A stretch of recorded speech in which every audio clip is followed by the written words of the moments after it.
entirely without putting or proposing to put a comma or full stop on any ground that has been placed here, Honorable Speaker.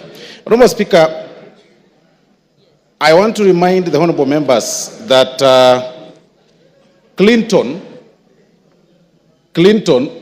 was almost impeached, or the impeachment attempt against Clinton in 1998 was out of the Monica Lewinsky. Read your history properly. He was actually impeached. Exactly. Monica Lewinsky matter. Of course, it was overturned later by the courts and other issues, but I'm saying it was out of that scandal, the very small scandal of the sexual scandal in White House. Honorable Speaker, I want first to start by proposing this question, Honorable Speaker, to honorable members. How would you feel that when you eventually transit to the next world, you are dead, that your brother or the person that you choose to entrust to take care of your wife and your children's property decides to start using those property for his own personal use as members? How would you feel that? That is the question that honorable members should be making, should be answering themselves before they vote today, later today, Honorable Speaker. Honorable Speaker, the late Governor Deritu Gachagua passed on 24th of February 2017. Between 2017, Honorable Speaker, to 2024, it is indeed true that the late governor then, amongst Mwai, Madenge and Joroge, he entrusted Mr. Rigathi, the deputy president, as the executor of his will. But, Honorable Speaker, between 2017 and 2024, the property that, and this is, Honorable Speaker, is in the documents that Mwengi Mutusa has shared, Honorable Mwengi Mutusa has shared with us and tabled in this house, that between 2017 and 2024, he's been able to alter or tamper with those companies, make himself directors in some of those companies, transfer some of those properties to himself, disinherit some of the beneficiaries, the kids of the late, and put them to himself. And then one particular case, Honorable Speaker, is the Olive Garden Realtors, Honorable Speaker, that was actually altered on 2nd of March 2022, using the position of power to his own advantage, Honorable Speaker. How can you explain that?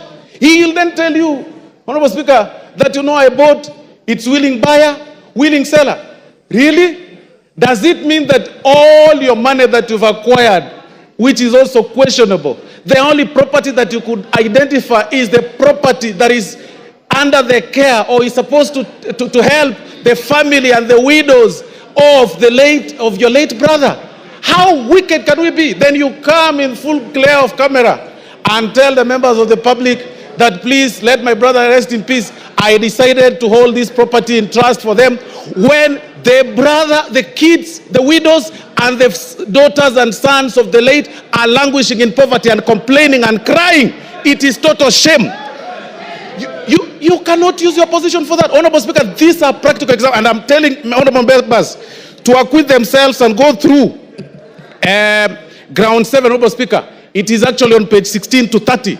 This is nothing but gross violation of the law, Honorable Speaker, taking advantage of their own power, Honorable Speaker. Honorable Speaker, and even to prove that, you will realize that those companies, by the time the companies some of them were being registered, the new ones, and the time the transfer of these properties were taking place, Honorable Speaker, the whole thing is actually contemporaneous. You need not to be a rocket scientist to know that clearly this is fraud and this is this was taking advantage of the late. I want to remind the Honorable Deputy President of the good book in the book of Proverbs chapter 15, verse 25, that the Lord will tear, that's what the Bible says, that the Lord will tear down the house of the proud, but he will establish the boundary of the widow.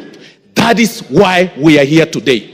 If there is no other reason that has brought us here, Honorable Speaker, it is to protect the family that is being disinherited of their property under coercion, blackmail, and threats. If there is no other reason, Honorable Speaker. And that is why, Honorable Speaker, even it's actually biblical again. In the good book, Honorable Speaker, of the book of Exodus 22:22, that do not take advantage of the widow. Do not take advantage of the fatherless. If you do, and they cry to me, I will certainly hear their cry. And my anger will be aroused, and I will kill you with the sword. Today, we are using the sword today here to protect, and it is biblical, it is religious. Today, we are using the sword to impeach you, just to protect the children that are suffering, that you threatened, that you blackmailed, that you told that if you dare speak or utter a word, I am the Deputy President of Kenya, elected by 7.2 million people. I will finish you. Finish who? We will finish you today in this floor of the House. Honorable Speaker, I mean, there is nothing more for me, Honorable Speaker, on this matter. There is nothing more than cabinalism. I mean, really, like you are left under the care of the properties of your brother. Then you take them to your advantage. Your immediate brother. Then on TV you tell us that, you know, in the will, my brother gave me, and then he gave my wife, then he gave my sons. What about his children? What about his widows? What about his sons? What about, how proudly can you say that you are only enjoying the property of your brother? For that reason alone, Honorable Speaker, we say Gachagua must go. If there is no other reason, today Gachagua must go.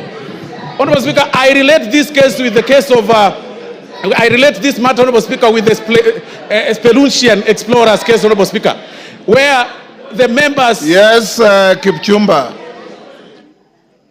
Timothy Kipchumba.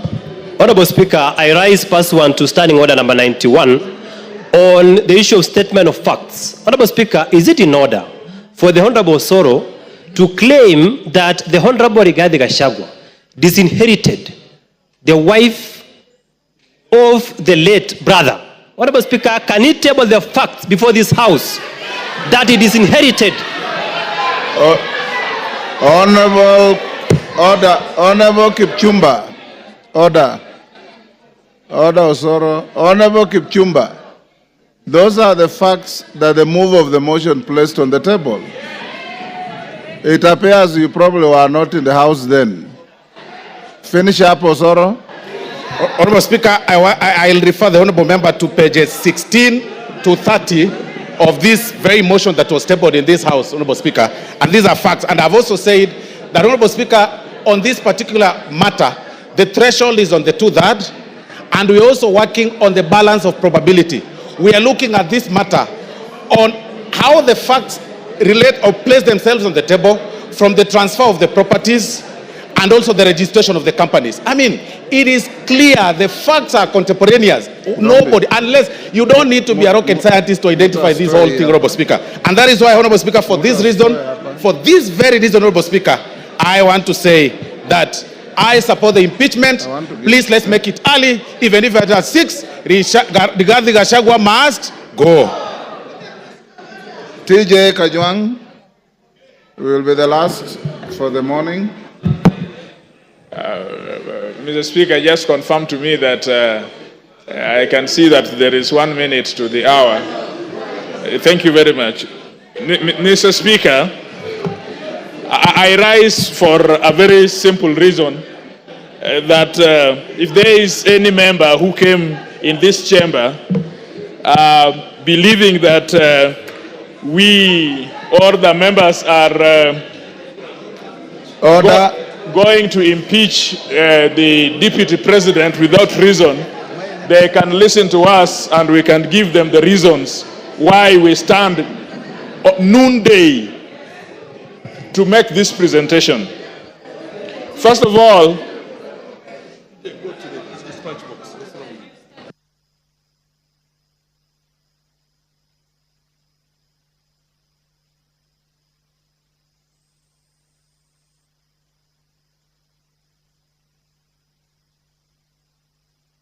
Member for Machakos County, what is the problem?